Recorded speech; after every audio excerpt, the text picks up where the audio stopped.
हरे कृष्णा। चैत्र नवरात्रि के छठे दिन की आप सभी को हार्दिक शुभकामनाएं। इस दिन देवी कात्यायनी की पूजा और आराधना की जाती है। देवी दुर्गा ने नवरात्रि के छठे दिन माता कात्यायनी का रूप धारण किया था। उनका स्वरूप अत्यंत तेजोमय है, जो सहस्त्र सूर्यों के प्रकाश को भी परास्त कर सकता है। उनकी 18 भुजाओं में विभिन्न प्रकार के अस्त्र शस्त्र सुशोभित होते हैं और उनके तेज से संपूर्ण ब्रह्मांड प्रकाशित हो उठता है। कथा आरंभ। पृथ्वी पर एक समय एक अत्यंत बलवान राक्षस उत्पन्न हुआ, जिसका नाम था महिषासुर। अमृतत्व प्राप्त करने हेतु उसने ब्रह्मा जी को प्रसन्न करने के लिए 10,000 वर्षों तक कठोर तपस्या की। ब्रह्मा जी उसकी तपस्या से प्रसन्न हुए और वरदान मांगने को कहा। महिषासुर ने पहले अमर होने की इच्छा व्यक्त की, लेकिन ब्रह्मा जी ने समझाया कि यह उनके अधिकार में नहीं है, क्योंकि जिसका जन्म हुआ है उसकी मृत्यु निश्चित है। स्वयं ब्रह्मा जी भी अमर नहीं हैं। तब महिषासुर ने वरदान मांगा कि उसकी मृत्यु किसी पुरुष के हाथों न हो, केवल एक स्त्री ही उसका वध कर सके। ब्रह्मा जी ने यह वरदान दे दिया, परंतु यही उसकी सबसे बड़ी भूल थी। उसने स्त्रियों को सदा निर्बल समझा। इसके बाद महिषासुर ने तीनों लोकों में आतंक मचाया। सभी देवता युद्ध में पराजित होकर स्वर्गलोक छोड़ने को विवश हो गए। भगवान विष्णु और शिव ने भी प्रयास किया, परंतु ब्रह्मा जी के वरदान के कारण कोई उसे पराजित नहीं कर सका। तब सभी देवता त्रिदेव, ब्रह्मा, विष्णु और महेश के पास पहुंचे। विचार विमर्श के बाद उन्होंने अपनी शक्तियों को मिलाकर एक दिव्य और अलौकिक स्त्री को उत्पन्न किया। वह थीं देवी कात्यायनी। वे सिंह पर सवार थीं और उनका रूप अत्यंत तेजस्वी था। सभी देवताओं ने उन्हें दिव्य अस्त्र शस्त्र प्रदान किए। शिव जी ने त्रिशूल, विष्णु जी ने सुदर्शन चक्र, ब्रह्मा जी ने जलपात्र और माला, वरुण देव ने शंख, इंद्रदेव ने वज्र, वायुदेव ने धनुष, अग्निदेव ने बाण, सूर्यदेव ने तरकश, कुबेर ने गदा, यमराज ने तलवार और ढाल, विश्वकर्मा ने कुल्हाड़ी प्रदान की।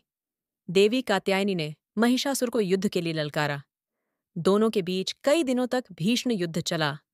अंततः देवी कात्यायनी ने महिषासुर का सिर धड़ से अलग कर दिया और देवताओं को उसके आतंक से मुक्त कराया।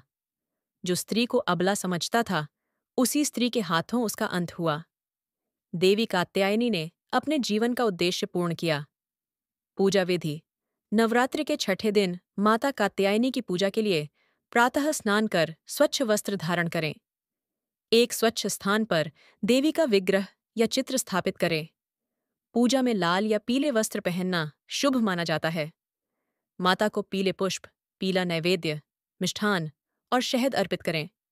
गोधूलि बेला का समय आराधना के लिए विशेष रूप से शुभ होता है। ऐसा माना जाता है कि माता कात्यायनी की आराधना कुंवारी कन्याओं के लिए विशेष फलदायी होती है। विवाह में आने वाली बाधाओं को यह दूर करती हैं।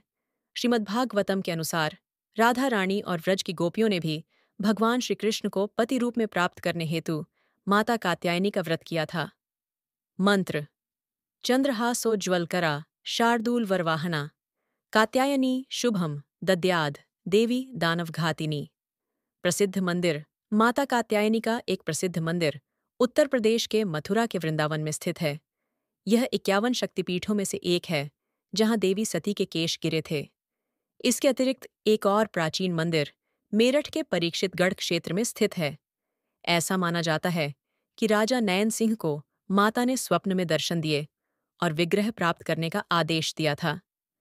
राजा ने खुदाई कर विग्रह प्राप्त किया और उसी स्थान पर भव्य मंदिर का निर्माण कराया। नवरात्रि के छठे दिन देश भर में माता कात्यायनी के मंदिरों में श्रद्धालु दर्शन के लिए एकत्रित होते हैं। ऐसा विश्वास है कि इस दिन माता के दर्शन से मनोकामनाएं पूर्ण होती हैं। यह थी देवी कात्यायनी की पावन कथा। यदि ये कथा आपको पसंद आई हो तो कृपया नीचे कमेंट करके ज़रूर बताएं।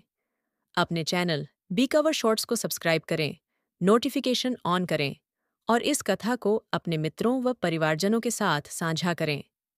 इस नवरात्रि माता कात्यायनी से यही प्रार्थना करते हैं, वे हमारे कृष्ण भक्ति के मार्ग में आने वाले हर अनर्थ रूपी असुर का संहार करें और हमें भगवान श्री कृष्ण की शुद्ध भक्ति प्रदान करें। हरे कृष्णा।